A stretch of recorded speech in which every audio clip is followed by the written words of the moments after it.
It's Alaska. How you doing? Brad, your host of It's Alaska. There's so many different ways to say it's Alaska because there's so many different things about Alaska. Like when you get asked a dumb question, like, is it light all the time where you're at? It's Alaska. No. Is it dark all the time? When people come up and, hey, do you have this? No, it's Alaska. So that's the whole thing. But there's some great stuff about Alaska. And I've got a great guest here who has been, I guess when it comes down to outdoors, you are my outdoors guy. And we're talking with Jeff Varvil. Now, Jeff, what's your title? I mean, you do a lot. I know you do a lot of different things, but when it comes to the outdoors, like you were endorsed by Cabela's or Bass Pro Shop or both? All of the above. Yeah. And what does that mean? Like being endorsed? Like, yeah, at one time they were looking to, I think, add some legitimacy to their programs. And so what they did is nationwide, really. It's not just Alaska, but maybe even Nebraska. Yes. Right. It's Nebraska. It's Nebraska. No, just kidding. I've been in Nebraska. I love it. It's a wonderful place. Great place. Yes. Wonderful place to grow up and leave. Kidding. I love you. I love Omaha. We love steaks. You. Yes. They're delicious. They do have tasty meat there. Yeah. In the College World Series. So, but you're endorsed. Yeah. So basically what they did is they came up with a program years ago. This is probably 15 years ago now, where they wanted professionals in the industry, meaning hunting, fishing, might be guns, might be moose hunting, might be elk hunting. And then they would bring us in, film us doing seminars, basically. So it's a great marketing thing for them because it adds legitimacy to their program.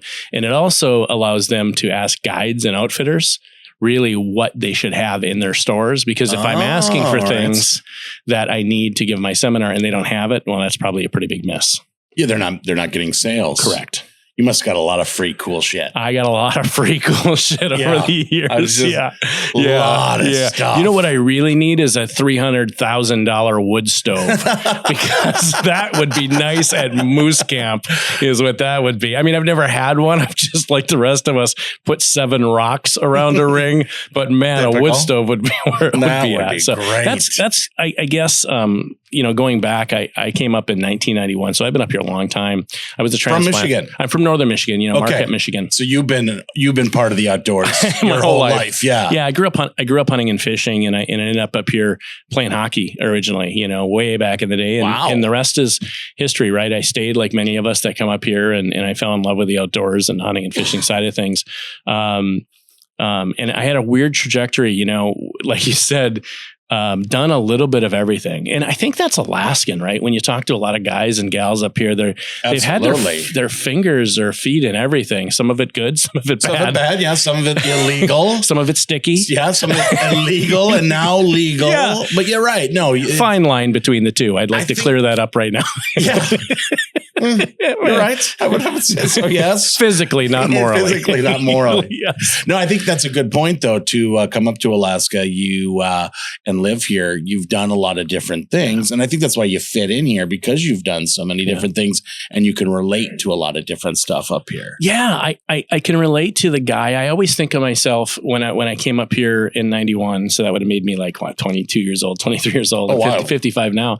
And I think to myself, good Lord, if I'd only known what I knew then, right? And like we all do. Oh, absolutely. Being hindsight. I'd done everything different. Right. I'd have done everything different. I would have had confidence. Right. I'd have had a date. I'm thin. Back when you thought you were fat, you're like, wow, I was thin back then. Goodness. But when I used to give these seminars and just get out and talk to people at sportsman shows and that kind of stuff, I hear their enthusiasm. And now at 55, when I look back at it, I see their enthusiasm almost living through their eyes, like looking at, because I was them, right? I look at them and go, man, I was you 35 years ago, right? And with all of this wonder and having no idea where to go or what to do. And the best way to learn is just to go do it. Don't sit on your house watching TV, bitching about politics. Get outside. And I always say, but it's Alaska. Do some planning. Yes. This isn't. Well, this get with somebody. Yes, yeah. You know what I mean? A place where you just, you know what? I just got a gun and I went out in the woods. Not in Alaska. Well, you can do that in Mountain View. Yeah. That's saying. not. You shouldn't do that. Don't do that. Don't do that. People running it's around. It's actually less dangerous on the Russian River at midnight than Mountain View. Yes. Mountain View is a good place. It's a good place. It's a good place. But yeah, I came up, like I said, I've been up here a long time and very crazy career, right? I got to work. Obviously you weren't good enough in hockey to make it. No, I wasn't. League, so I wasn't. No, I did my share with the Aces and with the Colorado Gold Kings, way back in the day. And basically a career backup goalie is basically what I was. Myself and Jeff Varvil. It paid horribly. But what a fun trajectory, right? To just be able to travel and do a lot of things, cool stuff. A lot of things. Yeah. And then, like you said, early on, I figured, man, I better not plan this as a career because I'm going to be broke and lonely. Right. So now I'm just lonely. But one of the things... He only has himself to blame, everybody. Yeah, that's fine. Yeah. So I got a job working for this company called Wild Alaska Rivers Company. And they were the company that really started the catarafts and raft trend up here. They used to rent rafts because what the owner figured out was that if you're going to hunt or fish Alaska, you do it in a raft, right? You fly out or you do the Kenai and you float. And he was the first one making these catarafts, which are the pontoon boats, right? And putting frames on them and putting motors on them because it was kind of the utilitarian boat for everything Alaska. Are the ones that had the swivel seats on them? All of those. Yeah. And so I went to work for him for a few years and then figured, you know what? This guy's, I think I can do it better. And so I went off on my own, and a partner and I opened a company called Alaska Raft and Kayak, which is still here. It's over there on Tudor Road, and Marks does a great job there. So I did that a long time, and we did, at our height, millions of dollars a year in raft rentals, sales, and we had 100 rafts in our rental pool. Oh wow! So what ends up happening is that you end up planning thousands of raft trips all around the state of Alaska. Right? Because people call you. Guides? Do you provide guides? We didn't provide guides. Okay. They were DIY, what that could do it yourself. DIY project? DIY, yeah. Projects, where people would take the raft, over to an air taxi and then fly in and do a float trip or a hunting trip for fishing or hunting. But they don't know anything about those rivers. So you inevitably have to go do the rivers yourself to kind of gain some experience, right? To be able to tell them what to do later. So I guided all of those years. So you're talking 10 years probably worth of guiding. I've done about 60 different rivers in Alaska. And then also... How many rivers are in Alaska, do you know? I don't know. Thousands. Thousands upon thousands. I don't know. 3,000, I think. And that would seem light to me. I could be large wrong ones too. Yeah. Actually, I did read this last week, but I'm not good at remembering stuff. So it might be 300,000. Yeah, there's rivers. a lot of 300,000 sounds more likely. Yeah, that sounds more likely. Yeah, but there's a lot, and so that was kind of my trajectory. And then while I was doing that, I got approached, of course, to do the TV show, which was Alaska Outdoors Television on the Outdoor Channel with Tim DeLorme. Oh, okay. So Rob Stone, Doc Johnson, and I started that show. And we did that for 8 years on the Discovery Channel, History Channel, whatever. It was probably one of the best times of my life, because what they do is no planning whatsoever, which is exactly what I like to do for me, right? You are a horrible planner. Oh, I'm a horrible planner. But basically what they wanted was the producers, and Tim was out of LA. He's local now. He ended up living up here permanently. What they wanted was just to bring guys that are working guys in Anchorage, right? Rob's an attorney. Doc is an ortho doctor. What do you guys do when you get off work at 5:00? Well, we jump in a Cub and we go hunt sheep, the next day, or we go fly out someplace and do fishing, or we take our boats and go out of Seward or Homer, as you know, right?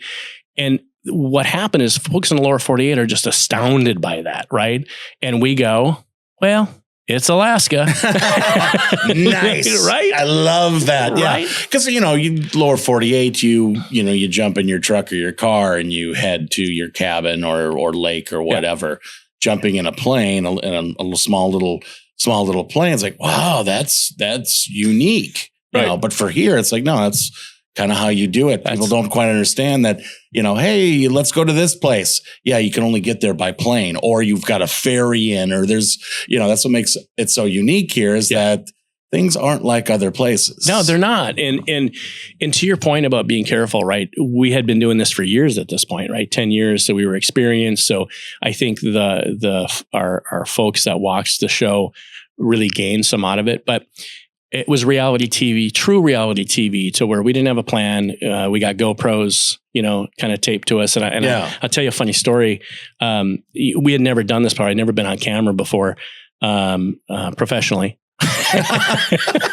and other than all the sex tapes, but that sex thankfully tapes have not been released. Yes. Yeah, the girls are like, yeah, this is only this the is audio. None of the video has been released. So, anyways, we'd go out, and I remember we had a cameraman from LA, and he was a larger fella. I'd put him at about 320. Okay, big guy, and Rob and I and Doc went to go up this. So we got our cameras taped to us and our audio, and then the guys got. What year was this? Oh God, it was probably 99, maybe 2000, somewhere around that time. Yeah, I mean 20 over 25 years ago. Yeah, 20 years ago. Technology wasn't what it is now. No, in the main camera, the camera guy that came with us out on the boat, and this is a 26-foot North River boat, nice boat, and he's on the boat and he's got his camera and he's got his mic and stuff, and we're like, okay, well, get your stuff on. We're going to go up the mountain right there. And then Doc is in the meantime already glassing, with his binoculars where this bear is. So glassing's when you take a pair of binoculars and you look at the hillside to find where the bears are, right? Okay. To be able to go after them. And all this guy does is You're going to go after bears? Yeah, we're hunting bears. At that time. So go after them. Yeah, we're hunting bears. Sounds weird, but okay. So in the spring, the bears are eating. So the avalanche shoots are the first ones to melt off on the south side of the mountain. As the sun hits them in the morning, they melt off, and the green comes up. So the vegetation comes up. So the bears are just getting out of their dens. The bears then go and eat the grass, which gets rid of their poop plug, right? So we're hunting the old poop plug, poop plug, right? Just like you or I in the morning. Yeah, First thing you want to do is just get up and get rid of that poop plug. So God knows where we've been the night before. A lot of people listening going, I didn't know there was such thing as a bear that having a poop plug. Right, normally you got to buy it at the Castle store. It costs a little extra. Yeah, it costs extra. That's an actual It's an actual thing. When bears hibernate all through the winter, right? They're going to have a poop plug, or else they would just shat themselves through the entire winter. Exactly. You wouldn't want to go in that bear den whatsoever. That's science right there. That is science. So anyways, I just remember this, Rob is glassing the hillside. And of course, he's looking almost straight up to where this bear is feeding. And the cameraman just follows the trajectory of Rob's binoculars up the mountain and goes, yeah, I'm not going up there. And we're like, we already knew that. Yeah. You're not following us up. Right. And we were kind of making a joke, and we're like, we got this with our cameras. And he's like, okay, great. And so we go up the mountain and we get about halfway up and we start cracking jokes about him, because the first thing you want to do is start talking shit about somebody that's on the boat and can't hear you. Absolutely. You know what I mean? Yeah. And it was all jovial. It was all in good fun. It was all Bon Jovi? No, jovial. Oh, jovial. You know what I mean? Okay. It was all in good fun. And we're like, yeah, that guy couldn't have followed us up here anyways. He was breaking a sweat getting on the boat. You know what I mean? And so we shoot a bear. We come back down and we get down and he goes, I can still hear everything you're saying. Oh, wow. Because we're mic'd up to his camera, right? So that was like my first, like, oh yeah, we forgot that. And because it is natural, you get around your buddies and you're doing what buddies do, and then you forget you're mic'd. So that's reality TV. That's reality TV. That's what they want. They want you to forget and do some stupid stuff. Yeah. So that was my kind of first go at TV, and of course radio. I had the radio show for a long time, and I love how he just glazed over the fact that they shot a bear. Most people listening have never shot a bear, haven't seen one unless it was in front of a cage or something like that in bars. Yeah. So they shot a bear. I mean, you went went grocery shopping. So I grabbed a gallon of milk, came back down. The only bears. That's Alaska. Alaska. Shut a bear. The only bears they've ever seen hurt are the Chicago Bears. Oh, you know what I'm saying? Yes. Bam. Bam. Boom. Worst team in the division. I don't know. You think so this year? Yes. Yeah. I think so. Yeah. I think so. So yeah, incredibly blessed life when I look back through it and all the cool things I've been able to do. And of course, you throw comedy in there, a lot of people don't know this, and I'm still waiting for him to make me laugh. But Jeff with my clothes on. Yes, exactly. Right. No, I've never seen you naked. Yeah, if you say so, it's your show. I would never want to see you naked. You can pay what everybody else pays. Yes, exactly. Nothing. Absolutely no nothing. Subscribers. No. But Jeff also does comedy, and you're kind of starting to branch out to other parts of the country. Yeah. I grew up doing it. I started when I was 16 years old, and I used to go down to Detroit and Flint and Pontiac to do shows. I mean, that's kind of where I cut my teeth. They had comedy clubs back then. They had comedy clubs down there. They still do. Yeah, and they were, as a white 16-year-old kid, I used to go into all black comedy clubs. You're like Gary Owen, right? I just did it. You know what I mean? And those guys treated me so well down there. I think they were in shock. Well, they respected the fact that you had that you either had the balls or you were dumb enough to give it a shot. So they either respected you or felt bad for you because maybe they thought you were challenged. I used to do like 3 minutes, so I used to drive like 7 hours for 3 minutes. You know what I mean? So it's not like my dating life now. Yeah, sex life. Yeah. Just would drive to Fairbanks for 3 minutes of fun and then drive 3 home. minutes of pleasure. All right. Well, thanks for all the time. Good Lord. And I gave myself an extra minute and a half there because I'm on the show. take a break, take time for a sandwich and whatnot. It included gassing up. No, you're also a big fisherman. Yeah. Yeah. I started fishing, I grew up doing that. Probably at 5 years old. My longest, my first memory is sitting on my grandma and grandpa's dock fishing and with my grandpa and the time I spent with him and my father.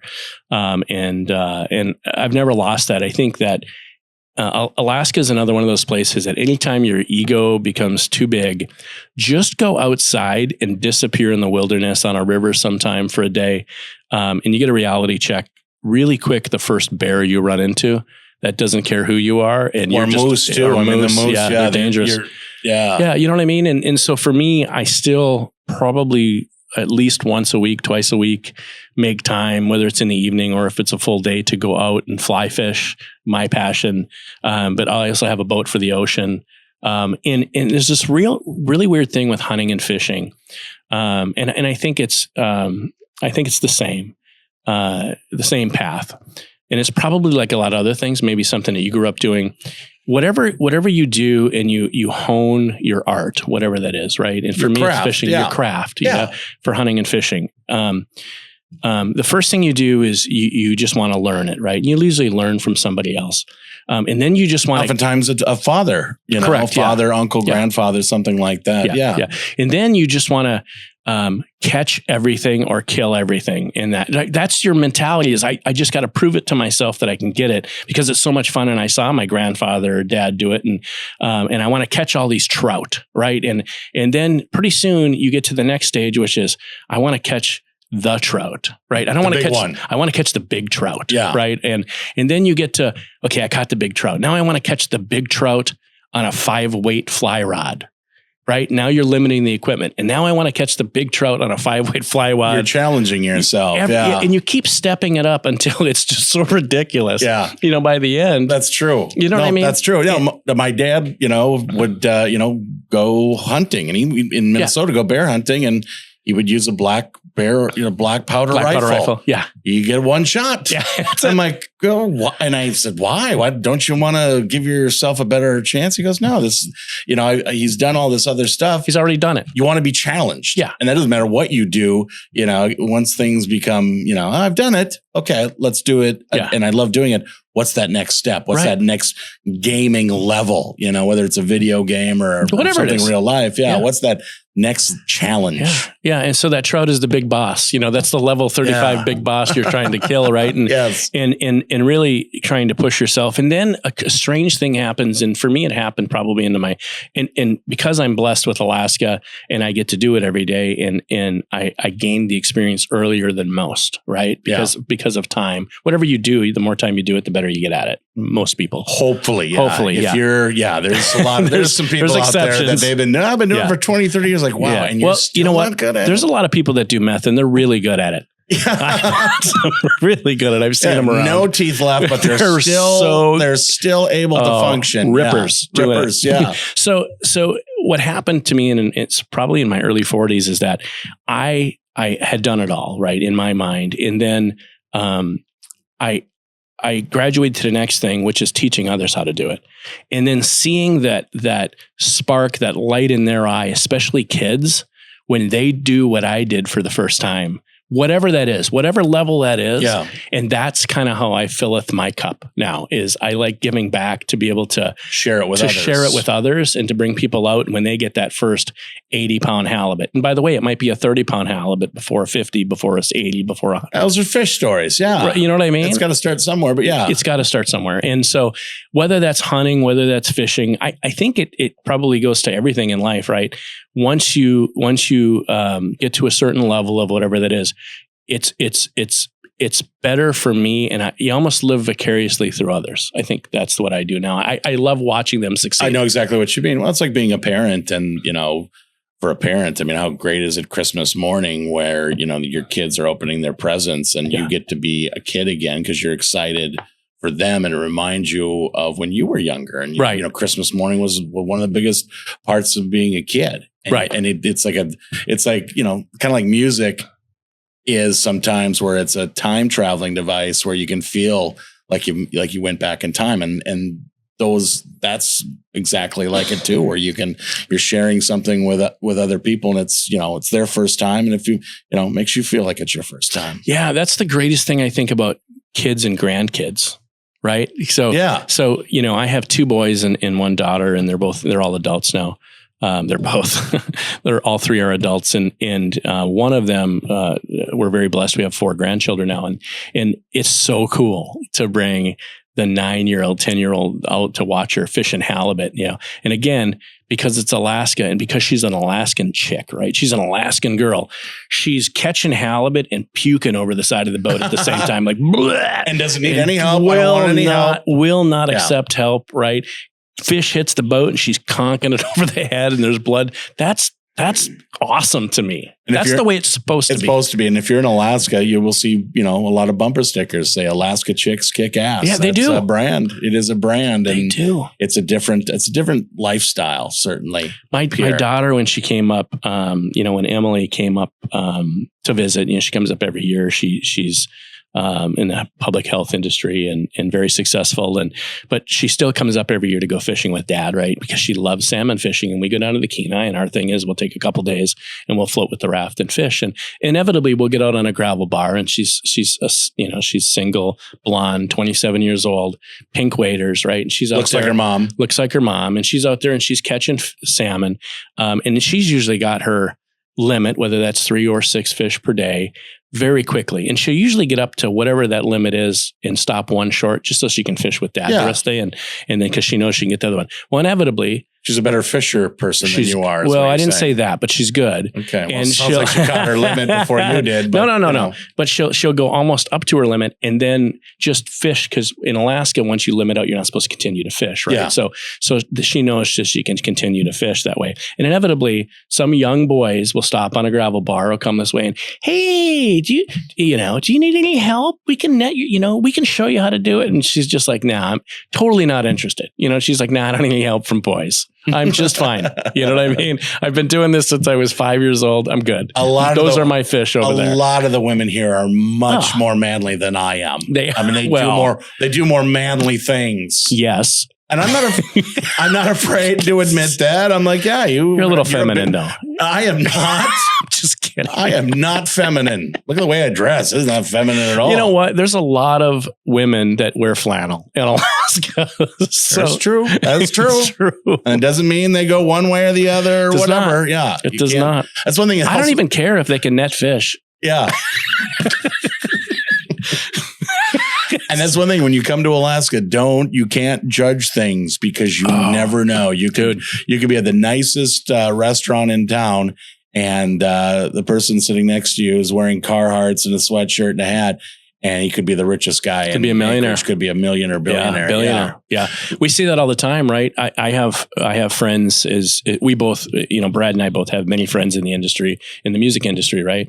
And they often come and visit us. They visit you to do shows, and then I have to pay them. You have to pay them. I end up bringing them out. I have to pay them. People are getting paid. They're not.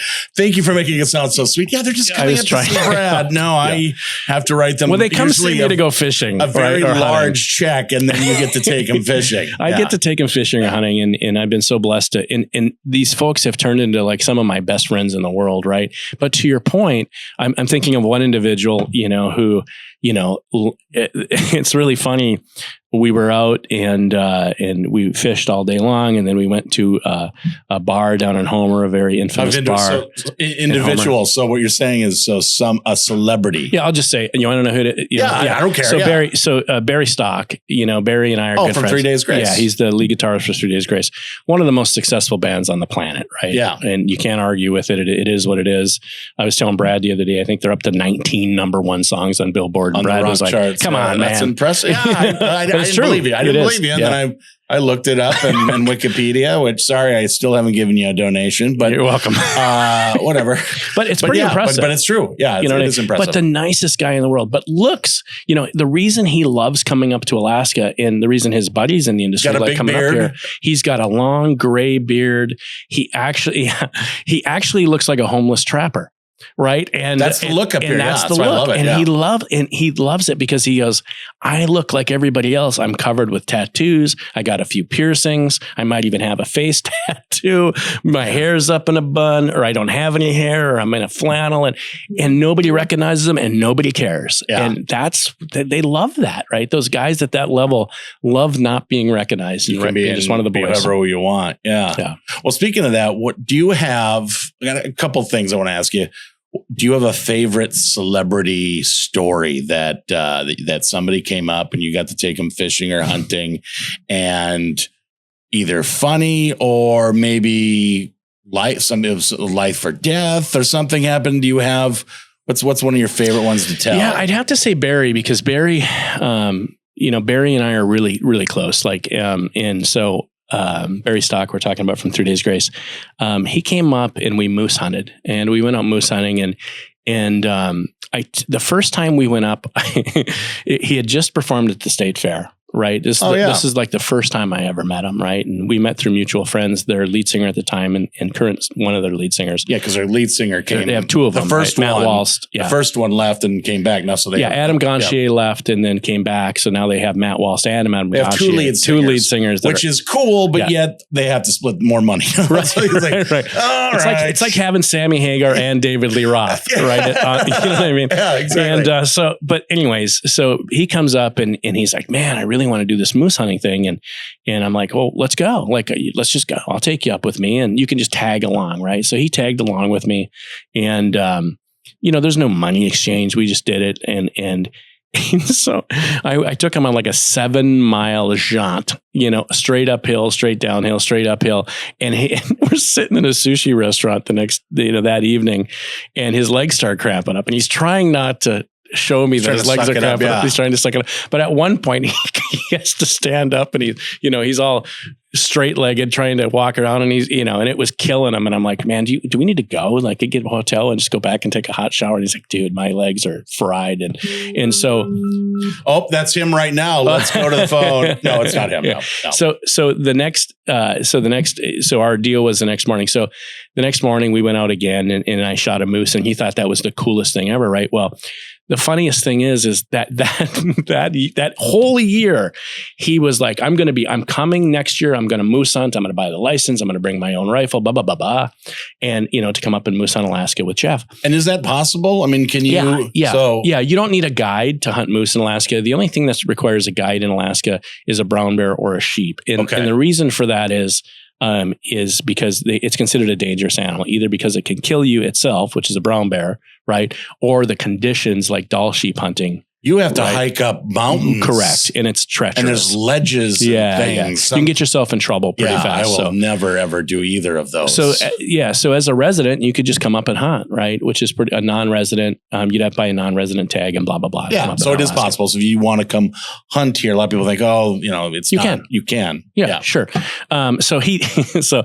They're sending me pictures from the tour bus, as they do 300 shows a year, where he's like, he's like hired like Iron Men that put on the harness and pull Volkswagen bugs and stuff. The strongman competitions. And he's literally training the entire off season to come moose hunting with me. Right. So he gets back up here and he is in the best shape of his life. Right. And he is so proud of it. He dumped like 30 pounds. And I mean, he was stacked, man. He looked like he'd been lifting and stuff. And we do that same tour. Right. And get back down and his legs were still all cramped up. Yeah. I said, you can't replicate what a mountain does to you in Alaska versus a Stairmaster or pulling a Volkswagen. Now you didn't train, but you're just used to it, right? My legs are used to it. Yeah. Your body's used to it. Yeah. My legs are kind of used to it because I do spend a lot of time, even as I've gotten a little chubbier in my older age. That's what happens when you get older. Yeah. But I spend so much time kind of in the outdoors and still climbing and still fishing and hunting and Is it a mental thing too, though? Is it mental? It is a mental thing. Is it a mental thing too, that even though you haven't trained or you don't have to, because mentally you know your body knows exactly what it's going to go through. Yeah, you've been there before, and here's the thing: like I'm terrible at a gym. Like I know right now you're like, oh, that's shocking, looking at me. But you're too busy hitting on ladies. Like, hey, I'm Jeff Varvil. Maybe you've heard of Brad Erickson. Have you seen the History Channel? I'm endorsed by Cabela's. Want to see my boat? Yeah. Well, here's the difference. Like, I would be terrible on it, and I am terrible on kind of Stairmaster, because when my legs get tired, I'm like, the hell with this. I'm done. This sucks. Yeah. This sucks. Who wants to do this, right? But when you're 7 miles back, you don't have a choice, man. I'm not sleeping out there. Yeah, you're gonna have to make it back. That's it. You know what I mean? And I'm like, I'm almost there. I might as well just get there. And if a bear shows up, it's like, you know what? I'm going to, wait before you chase me. Let me take a little break. Let me get ready. It's like, you gotta be ready to. Yeah. And that's the other thing with the musicians and rock stars, those that partake in extra activities, whether it's alcohol or let's say they smoke the occasional marijuana cigarette, they don't do that stuff when they come up here. And when they're out in the outdoors with me. And the reason for that is that you have to be sharp. Oh yeah. Because there's things out there that can kill you. And like I said, you get that awakening almost immediately. Everybody thinks they're tough until it's 11 o'clock at night and it's that midnight, 11 to midnight. And it kind of gets to be that kind of dark, but not really dark. And you come around Quartz Creek on the Kenai fishing dollies, and there's a 900-pound bear in the river 15 yards away from you on a corner. It's at that point that you go, oh, this is very real. And the weather can change too. That's certainly something that, when you come up to Alaska, people always ask, oh, what should I bring? And I'm like, everything. Because it doesn't matter whether it's June or December or April or whatever, especially in the summer, that's when you really have to be planned, because it could be, 65, 70. The weather changes and suddenly it's 55, snowing, and 60. Yeah. And suddenly it's hypothermia is a thing where it was you just had your shirt off and you were having a good time in the water, and now it's 60 and now it's like, do you have a satellite phone? How do we get help? Life or death situations happen like that. Yeah. You have to be, when you're in the Alaska outdoors, you have to be that much more careful. Every step you take, you're incredibly careful. Right. Because if you break an ankle and you're by yourself and you're 7 miles back, and in the days when you didn't have satellite phones or a Garmin distress signal or whatever, right? That could be it. That was it. Or you were walking out with a broken ankle, right? Which many of those tough old buggers did, right? That some did, or they didn't. A lot of those stories. Yeah. And so I remember even my first caribou hunt was out in western Alaska. So it's about 180 miles west of here is a little town called Iliamna, and I'm sure you know where Iliamna is. And 180 miles southwest of Anchorage. Kids, go online, look for a map and find Iliamna. Iliamna. My dad used to call it Iliamnia because that's the way it's spelled. And so I remember my first caribou hunt. So when you get out on the open tundra, it's like being an ant on a golf course. Everything looks the same, right? Yeah. As far as you can see, there's really no great, in many cases, no great landmarks. So, when you leave your tent to go, you set up your tent and your camp and you're good. And then you leave said tent and go walk 5 miles. And then you look back, you'd think you'd be able to see that tent. But in the case, you can't in most cases because it's rolling hills and stuff. So, in the days before GPSs, you really had to be careful. Because if you walked back and missed your tent by 100 yards, there ain't no find in it. You know what I mean? You could walk for 100 miles, 200 miles, 500 miles before you even see anybody else, if you see anybody else, right? So that's true. That's what I'm saying. It's just everything you do up here, you have to be that much more careful. Now, when people are listening and they want to come up here and they want to experience things, now there's what's great about Alaska is that there's all different skill levels. A lot of our tourists are, 60, 70, even 80 years old. So there's so many different kinds of adventures that are meant for people that, that you get to see a lot of it. And you don't, obviously you don't have to hike or whatever, or the hikes are really easy. Right. But where's a good place to go? Let's say, somebody's wants to come up here, wants to do a lot of things that you were talking about. Where can they go to get information to find guides or a company that they can work with that will show them, hey, you want to go hunting, you want to go fishing, this is how you want to do it. Okay, this is what you need to do. This is what you need to prepare for. Yeah, depending on like the classification, hunting, fishing, and then tourism like nature viewing, photo taking, that kind of stuff, hiking, whatever it is. I honestly think with the invention of YouTube, it's one of the greatest things you can get now to figure out how to do it yourself, right? And then by watching those videos very quickly, you can decide if that's for you or not. It's probably that's right. That's smart. Yeah. Because you can be like, oh, I don't want to do that. I need a guide. Like I'm not doing that. I don't know how to cook on a stick, and you know what I mean, or whatever. I'm going to die. I'm not going to climb up that. I'm not going to climb up that, right? Yeah. So I think that's probably one of the first steps. It used to be we read books on them, right? But now with YouTube, and I'm not saying that there's not some tremendous books out there, but. So you're telling people not to read is what you're saying. You're saying I would say watch kids, the YouTube videos do not first. Read. Yes. I'm burn those books. I'm saying on YouTube. I'm saying watch the YouTube videos first, and then buy books specific to your area or what you want to do, right? And then from there, you'll have a good idea of whether you need a guide or not, and then you can start reaching out and looking for guide outfitters to do what you want to do, whether that's fishing, whether that's hunting, whether that's do it yourself, rent your own equipment type of things. And then there's some great, there's some great Facebook, right? And social media platforms that are caribou hunters groups and king salmon fishing groups and Kenai Fly Fishers Association, where you can get on blogs and ask the questions live. Now, you will have to put up with the 400,000 smartasses when you ask if the fishing is open on the Kenai and they say, here's the regulation book. There's always that guy. Yeah. And I apologize for that ahead of time when I do that. But it's kind of a dick, this guy. No, but you know what I mean? I think that's where I would start. And for locally, like I always tell anybody that comes up to visit me, Anchorage is kind of the wagon wheel, the middle of the wagon wheel, Anchorage and Wasilla. So fly into Anchorage, and use Anchorage like a wagon wheel, maybe rent an RV and be able to go to Denali and Fairbanks and see the Chena Hot Springs, and then go south and see Homer and Seward and Kenai, and then take the Y the other direction and go see Seward.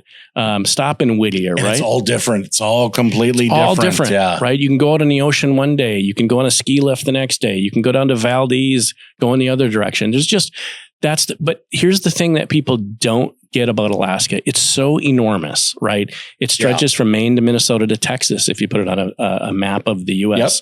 And it's going to take you 3 to 10 hours to get someplace. So plan for that, because you're going to have a lot of windshield time. And don't take somebody with you that you don't want windshield time with. Oh yeah.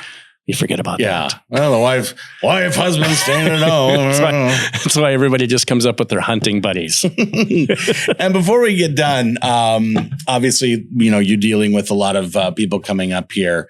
One part of It's Alaska is dealing with I don't know if you want to call them dumb questions, or do we want to call them dumb questions? Yeah, they're dumb questions, I have dumb questions about Nebraska. Yeah, that's true. You know what I mean? That's very true. Yeah. It's, but I mean, what are the most common dumb questions, I guess? For me, that you get. I'm going to throw my dad under a bus. Bless his heart. My father passed away a couple of years ago, and he used to call me. And again, I've been up here 35 years. And he used to call me, or I'd call him. He never called me. I'd have to call him. Let's just be clear. I'd have to call him. This is heading in a whole nother direction. No. Yeah, I should be laying down on a chair right now, or I should be laying down on a couch. Bring in a couch. Yeah. But he would ask me the same. He'd say, "What time is it there, Jeffrey?" And I would say, it's about 2:00. Oh yeah, it's 6 o'clock here. And I'd say, and it has been the same, forever since I started keeping track of time. Everyone says that too. Nobody can figure out the time change, right? They don't know we have one. And even when they do find one out, they keep saying, oh, yeah, I thought you were on West Coast or whatever. I'm like, we've been through this 100 times. It's Alaska time. Pacific. No. Midwest? No, it's Alaska time. Mountain? Right? What's this mountain time? Are you like Arizona where you don't change the hour? I don't know what's going on. So that's a dumb question. And then I also get, do you think it's going to rain?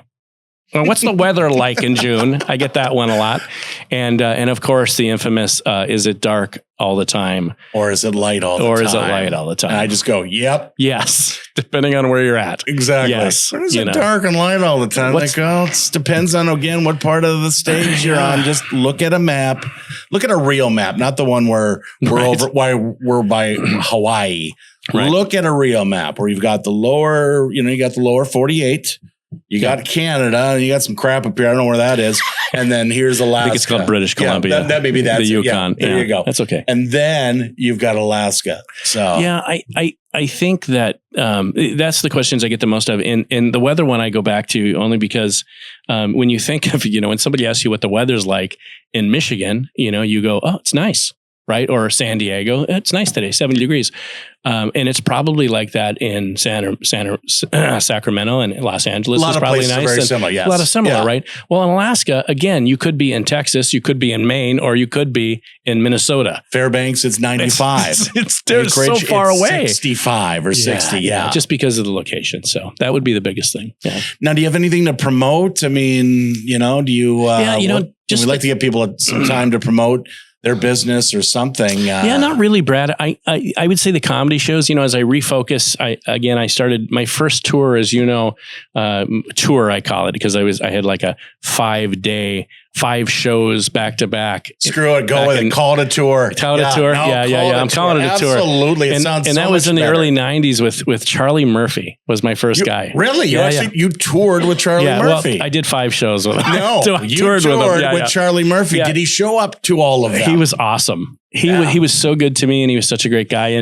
And over my career now, over 35 years, and this, many don't, but from Gilbert Gottfried to Charlie Murphy to Joey Gatto that you hooked me up with. Oh yeah, we did some shows with Impractical Jokers and Chris Kattan recently. I've got to meet some really amazing people and perform. So yeah, I've got a bunch of shows coming up. It's on I'm Jeff Doing Jeff Things on Instagram. You can look me up there. And you have merch now. I have merch. He has merch. The greatest thing about Jeff merch is it's I'm Jeff Doing Jeff Things t-shirts. And even if you don't think I'm funny, which is impossible, but even if you don't think I'm funny, I like it. If you don't think I'm funny, you probably have somebody named Jeff in your family you can buy a damn t-shirt for. Yeah, and he's probably an ass. So yes, so you can relate to that. It's going to fit perfectly. That's I know exactly a lot of Jeffs, right. most of them. And I want everybody to know, Brad, all of my money, proceeds that are made off the $20 t-shirts goes to charity. So I think that's cool. Nice. Yeah, she works at the Bush Company. Oh, nice. So yes. Nice. Her name actually is charity. It is charity. Her name actually is charity. That's awesome. Yeah. Well, thank you so much for being on the show. So much fun. I appreciate it. So much fun hanging out. And it's Alaska. Oh, let's do it together. Yeah. Ready? 1, 2, 3. It's Alaska.